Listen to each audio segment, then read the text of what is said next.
بالله من الشيطان الرجيم.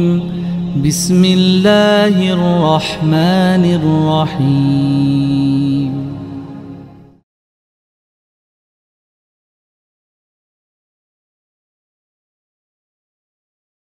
Bismillahirrahmanirrahim. Hamdan wa syukran lillah, syadu an la ilaha illallah, wahdahu la syarikalah, syadu anna Muhammadan abdu wa rasuluh, amma ba'du. Dengan tauhid ya, Masya Allah, saya melihat semua ibadah itu larinya kepada tauhid. Dan tauhid itu bukan hanya ini dalam dalam apa ya, dalam sudut pandang saya, Ustadz Bu Ema, Ustadz Agus Syahabudin ini guru saya di pesantren, Masya Allah. Jadi rasanya kok asa ngajar apa ngajari kameri gitu ya, tapi bolehlah murid juga memberikan sedikit sudut pandang yang Masya Allah. Jadi eh, semua ibadah harus menghasilkan rasa kagum kepada Allah. Ujung daripada Ramadan kita ucapkan takbir, ya kan? Sesudah kita saum kita merasakan betul bagaimana agungnya Allah, maha besarnya Allah. Pada saat kita duduk di Arafah pun kita akan merasakan dengan terus memuji Allah sampai terasa betul iklim Arafah membuat kita tergerak untuk mengagumi Allah sampai istighfar kita pun menjadi istighfar yang penuh dengan rasa rendah di hadapan Allah Subhanahu wa taala. Masya Allah. Rendah sekali. Sudah terasa sekali kita bukan apa-apa dan bukan siapa-siapa pada saat kita ucapkan istighfar di Arafah. Masya Allah. Kemudian karena kita tahu di Arafah ini dalam pikiran saya, setelah kita sadar betul bahwa kita tuh begitu lemahnya di hadapan Allah, begitu kecilnya di hadapan Allah, sampai kita tahu tidak ada lagi musuh dalam perjalanan hidup kita kecuali setan yang dilaknat oleh Allah. Bahkan ketika kita punya masalah pun, masalah itu hadirnya dari persepsi kita. Ya, bukan hadir masalah itu begitu saja, tidak. Dalam pikiran saya masalah itu hadir dari persepsi. Seorang yang terbiasa naik turun di Gunung Himalaya itu Gunung Himalaya udah bukan masalah buat mereka karena biasa turun naik di situ. Dan orang yang tidak biasa turun naik di Himalaya sekali naik aja sudah bisa mengibarkan bendera dengan angkuhnya di sana. Mereka pikir perjalanan mereka menjadi perjalanan yang super, yang luar biasa, penuh tantangan, penuh masalah. Padahal buat orang sana turun naik itu sudah biasa sekali. Seperti itu. Jadi itu persepsi saja. Ketika kita menghadapi ulangan umum saat sekolah, kita menganggap itu masalah karena kita tidak biasa dengan soal-soal itu. Kalau sudah biasa, insya Allah kita tidak akan lagi menganggap bahwa itu adalah masalah. Bahkan menjadi sesuatu yang bisa kita jawab. Masya Allah, bisa kita selesaikan. Nah demikian juga pada saat kita melihat kita kecil di hadapan Allah yang maha besar, sudah kita tidak akan pernah akan menolak semua anugerah Allah. Semua anugerah Allah ya Kang Cecep, kita akan terima sebagai kasih sayang Allah, Kang Cecep Sodikin. Iya tekannya ti Allah bahkan sakit sekalipun, yang begitu dahsyat sakitnya, tetap disebut sebagai kasih sayang Allah setelah kita bertauhid, tidak ada yang lain selain Allah. Saya masih terus mencari jawaban terhadap apa yang dinyatakan oleh Al Ustadz Agus Yahudin tentang siapa yang bisa ikhtiar. Dan setelah saya tahu betul, jangankan ikhtiar untuk sholat sajalah, haula wala quwata illa billah, kita tidak bisa, kita tidak memiliki kekuatan. Jadi ketika Bu Ema, Bu Emilia melaksanakan sholat, bersyukurlah. Bu Yanti melaksanakan sholat, Pak Tony melaksanakan sholat. Bersyukurlah karena kita dikuatkan ya, Pak Rusli Sikubang dikuatkan oleh Allah untuk melaksanakan sholat. Diundang dan diizinkan untuk sholat. Banyak orang yang tidak diundang, padahal sudah diperdengarkan azan kepada mereka. Mereka tidak tergerak, Allah tidak menggerakkan hatinya untuk mereka melaksanakan sholat. Sholat subuh sudah bangun dia, jam 4, setengah 5 sudah bangun, tapi dia tidak langsung beranjak sholat. Bahkan dia tunda sampai agak ngantuk lagi dan sedikit terlelap lagi. Bangun-bangun setengah 7. Itu artinya dia tidak mendapatkan izin untuk audiensi ya Bu Hani ya. Untuk beraudiensi dengan Allah pada saat subuh. Itu kan Masya Allah. Untuk sholat saja tidak bisa kita ikhtiarkan. Ya semuanya kita hadirkan keimanan, kita berserah dan kita ingin melaksanakan sholat. Caranya supaya melaksanakan, supaya kita bisa serta-merta Pak Suryaman serta-merta melaksanakan apa yang Allah panggilkan, kita tidak akan pernah menunda apa yang Allah minta. Ajakan sodakoh langsung, ajakan sholat langsung, ajakan haji sepanjang bisa langsung, ajakan berbuat baik langsung kita lakukan. Saya yakin Allah akan mengizinkan kita untuk bersamanya. Bahkan di akhir hayat kita ya, Kang Pupun, kita mungkin tidak akan ditinggalkan oleh Allah. Kita akan dituntun untuk bisa menjadi hamba yang mendapatkan husnul khatimah, Masya Allah. Karena kita langsung aja mengerjakan apa yang diminta oleh Allah. Jadi sepanjang haji, setelah wukuf meyakini bahwa Allah itu maha besar, sudah setan dinyatakan sebagai satu-satunya musuh. Kita berangkat ke Muzdalifah, kita ambil batu sesuai syariat, kita lempar jumroh. Apa yang disebut dengan maksiat kepada Rasul? Maksiat kepada Rasul itu menjalankan ibadah tidak sesuai dengan contohnya kan itu ya. Itu maksiat kepada Rasul. Kalau maksiat kepada Allah sudah jelas ya. Berbuat dosa apa yang Allah larang kita langgar. Tapi kalau maksiat kepada Rasul, Rasul tidak melaksanakan sholat subuh 3 rakaat. Breng kita teh 3 rakaat dengan sengaja. Ya. Atau Rasul tidak melaksanakan sholat ba'da subuh. Breng kita teh lakukan di sholat ba'da subuh. Padahal kan Rasulullah tidak itu mungkin yang disebut maksiat kepada Rasul. Itu kita lempar. Jangan sampai kita maksiat kepada Allah, maksiat kepada Rasul. Kita lempar setan karena setan berbisik secara halus sampai kita menjauh dari Allah dan Rasulnya, Masya Allah. Sejak itu saya berikrar, waktu itu saya berikrar. Mulai hari ini, itu mulai tahun 90 itu Ustaz Agus, saya tahun 90 beribadah haji. Mulai hari ini setan satu-satunya musuh saya. Dan itu. Bahkan istri saya pun mengatakan, mulai hari ini setan musuh saya. Suatu saat ada pelakor, saya tanya sama istri saya itu musuh bukan? Bukan, bukan. Tapi di dalamnya ada setan. Hehehe, maksa. Pokoknya mah tidak ada setan. Ya, tidak ada yang lain yang menjadi musuh kita kecuali setan. Setan. Setan yang terus berbisik semakin besar, kita buka pintu setan berbisik semakin banyak diskusi kita dengan setan yang luar biasa itu. Akhirnya saya membuat sebuah broadcast yang saya kirim kepada semua teman. Apa? Mari kita kuatkan iman agar akhir hayat kita dibantu oleh kekuatan iman. Dan jangan kita kuatkan hawa nafsu kita supaya akhir hayat kita tidak didampingi oleh hawa nafsu yang kuat. Seperti itu dan kekuatan hawa nafsu ini hadir dari kebiasaan kita memaksakan keinginan, ya kan? Memaksakan keinginan ta eta hajat. Jadi, Masya Allah, jangan jangan sampai ibadah haji kita, ibadah umroh kita menjadi ibadah yang tidak membuat kita kenal dengan Allah. Bahkan sholat saja. Sholat itu membuat kita kenal dengan Allah. Sampai di ujung sholat kita ucapkan kalimat Assalamualaikum. Artinya apa? Keselamatan bagimu. Bagimu siapa? Bagimu semua ciptaan Allah. Saya puji Allah, maka saya akan rawat semua ciptaannya. Kan itu ya. Kalau saya memuji Allah tapi saya tidak merawat ciptaan saya, sebut saja Pak Ajat. Pak Ajatnya memuji Allah tapi Pak Ajat menghina istri. Wah, sudah itu itu celaka itu, ya kan? Kan istri juga ciptaan Allah. Jadi Pak Tony jaga istri, jaga anak karena ciptaan Allah. Kalau kita memuji Allah, sebut saja Allah Ar-Rahman Ar-Rahim, Allah pengasih penyayang. Nah ini Kang Nandang dari Goa ini. Kang Nandang harus paham betul bahwa istri adalah ciptaan Allah yang maha pengasih, yang maha penyayang. Oh karena Allah yang menciptakan istri kita yang maha pengasih, maha penyayang. Kemudian diamanahkan kepada kita, subhanallah. Tugas kita merawat sebaik-baiknya.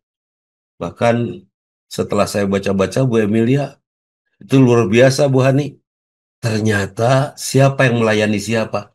Apakah istri harus melayani suami? Enggak, kebalik. Ini versi saya. Suami yang yang harus melayani istri. Kenapa? Karena suami yang menerima amanah dari Allah. Saya terima nikahnya Emilia kepada saya kan gitu ya. Saya terima nikahnya dia, artinya semuanya urusan dia saya yang handle. Saya yang akan layani. Jadi salah besar kalau menurut saya ini. Bukan salah besar. Salah kalau suami bicara, saya kan udah ngasih nafkah sama kamu, kenapa kamu nggak ngelayani saya? Nggak bisa, nafkah itu nggak dikasih sama suaminya, tetap Allah akan ngasih rizki kepada dia. Kan gitu ya. Suami jangan belagu mentang-mentang ngasih nafkah. Tapi dalam Al-Quran disebutkan, istri harus taat kepada suaminya. Taat itu bukan melayani, taat saja. Dan ternyata yang namanya taat ini menjadi resep rumah tangga panjang umur.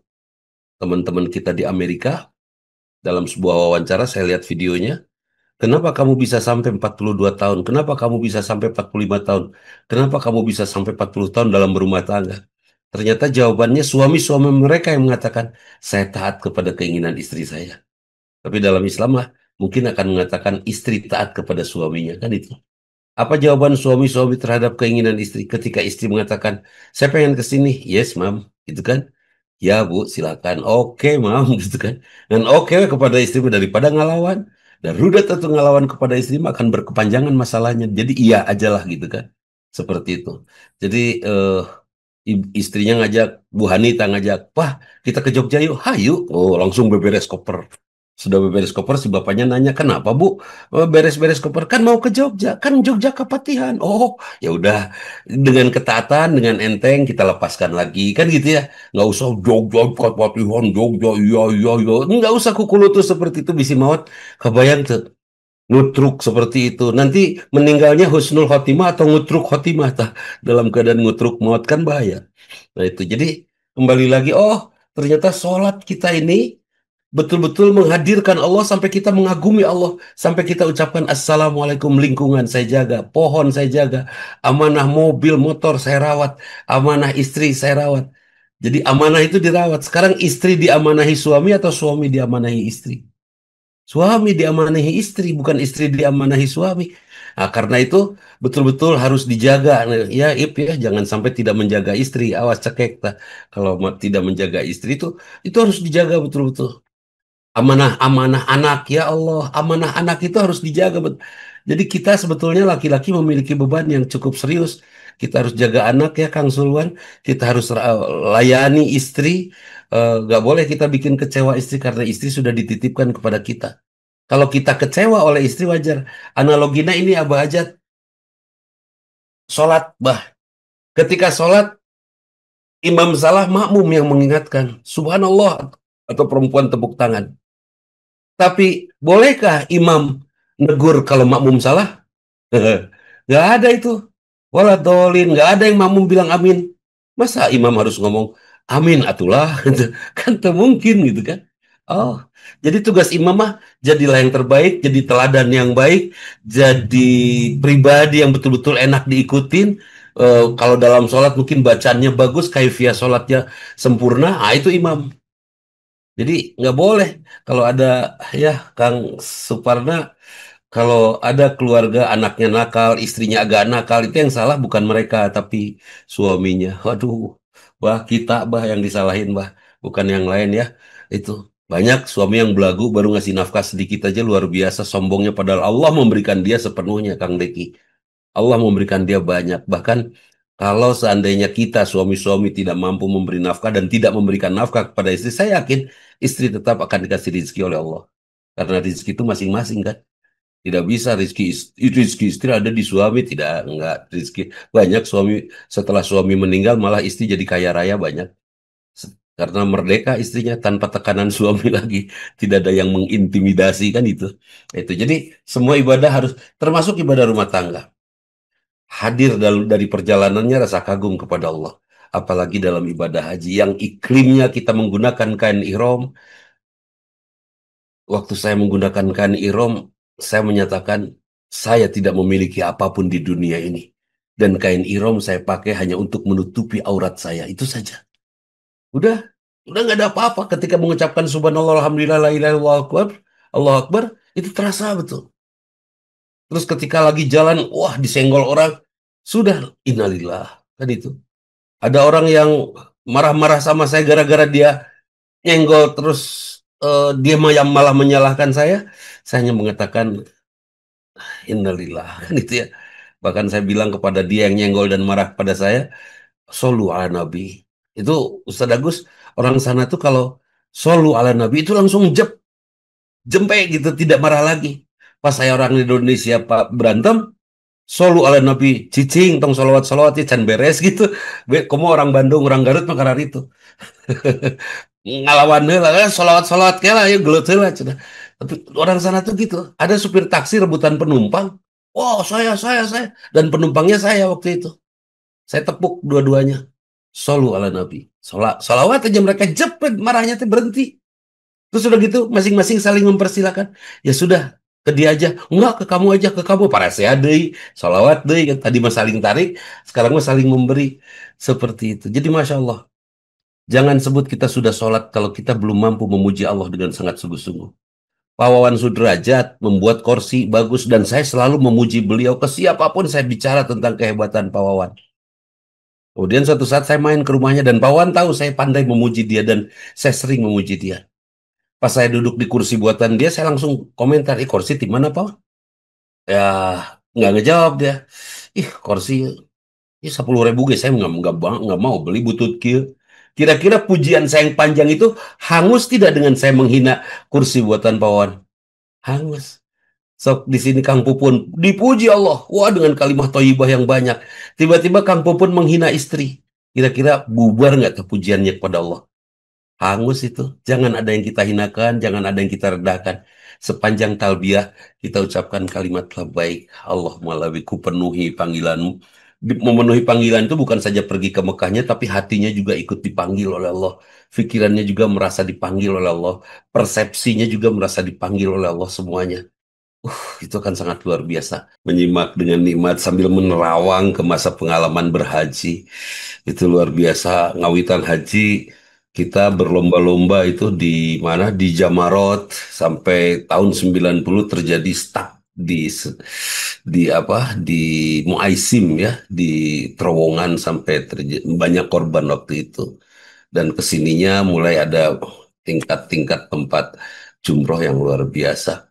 Yang jelas sepakat intinya jangan nyebut beragama lah kalau agama tidak membentuk karakter kita. Ya, la rafasa la fusuqa wala jidala. Kalau kita tidak terbentuk karakter kita oleh ad-din, maka rada susah kita nyebut bahwa kita sudah beragama. Kemudian juga kita tahu ya bahwa ujung daripada beragama kita, agama itu kan untuk orang yang hidup, bukan untuk orang yang meninggal. Yang udah meninggal mah atos, saya tong diajakan deh. Ustaz boleh nggak kurban buat saudara saya yang sudah meninggal? Mah enggak. Ngan ulah sieun pamingan nuhunkeun. Datang nuhun. Bahaya itu. Pokoknya mah insya Allah setiap anak berhaji, berumroh, setiap anak kurban, setiap anak berbuat baik orang tua mendapatkan pahalanya dan ibadah itu sendiri menjadi karakter buat kita, menjadi sesuatu yang membentuk diri kita tentunya, membentuk perilaku sehingga hati kita terjaga kesehatannya karena tidak ada rofas, tidak ada fusuk, tidak ada jidal, bersih, setelah bersih sehat, maka pulang kepada Allah dengan kondisi jiwa seperti pada saat Allah membiarkan kita, mengizinkan kita lahir di dunia ini. Jadi Islam sebetulnya membentuk karakter dan mencetak suasana hidup yang baik. Contoh ketidakpedulian Pak Wawan, ketidakpedulian seorang terhadap Islam. Dia tidak peduli kalau anaknya tidak mengerti Islam. Akhirnya dia sekolahkan anaknya di sekolah yang memang punya kualitas terbaik, tapi lupa karena agama. Sampai anak ikut sholat pun ikut kebiasaan orang tua. Saum ikut kebiasaan orang tua kan itu. Sampai tidak tahu kunaon tahiyat. Cenah. Kunaon tahiyatnya duduknya begitu. Kunaon duduk di antara dua sujud ini. Dia nggak tahu itu yang dia lakukan saja. Seperti orang tua melakukannya. Padahal tugas kita orang tua mengajarkan sepenuhnya.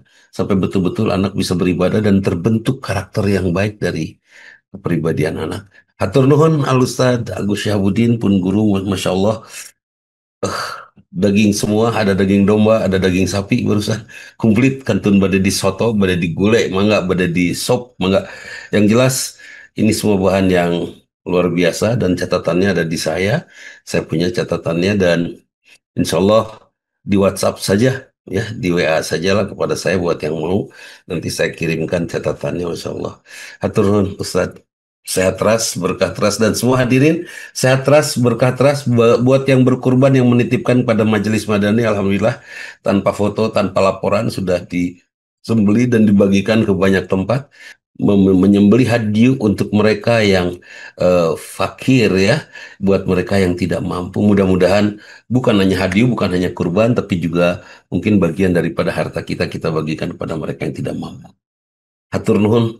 kasadayana, haturun sadagus, sadawawan dan semua operator juga, semua yang terlibat di majelis Zoom ini, majelis Madani ini, saya haturkan jazakumullah khairan katsira. Mangga. Sadawan, assalamualaikum warahmatullahi wabarakatuh.